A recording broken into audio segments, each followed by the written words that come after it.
Trump administration is proposing a new law where every single dollar sent out of the US by a non-American will be taxed. NRIs, which make up one of the largest immigrant community in the US, are set to lose billions of dollars every year. Even families back home could get hurt.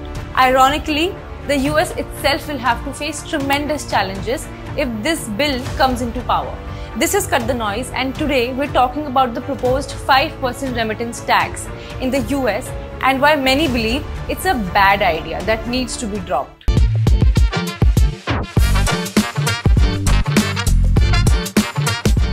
A new bill introduced in the US House of Representatives, nicknamed the One Big Beautiful Bill, proposes a 5% remittance tax on all international money transfers made by non-citizens. If passed, it will come into effect on January 1st, 2026. That means H-1B visa workers, students, and even green card holders would have to pay 5% extra every time they send money back home. So if you're sending $1,000 to India, $50 goes to the US government. Now, how does this impact Indians? For decades, millions of Indian families have depended on remittances.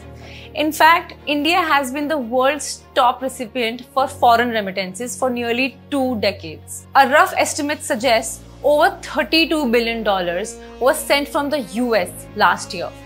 If most of that came from Indians working in the US and sending money to their families, a 5% tax could cost them more than $1 billion in total. Plus, the tax may slow remittances down. And anyway, sending money to India from abroad is expensive. On average, it costs nearly $10 to send $200. Families in states like Kerala, Uttar Pradesh and Bihar, who rely on this money for healthcare, education and basic expenses would suffer the most.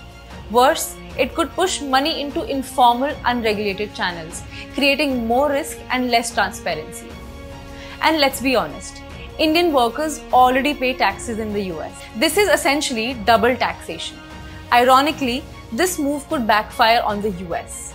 It makes the US less attractive to global talent, especially in sectors like tech, healthcare and education, where Indian professionals are vital.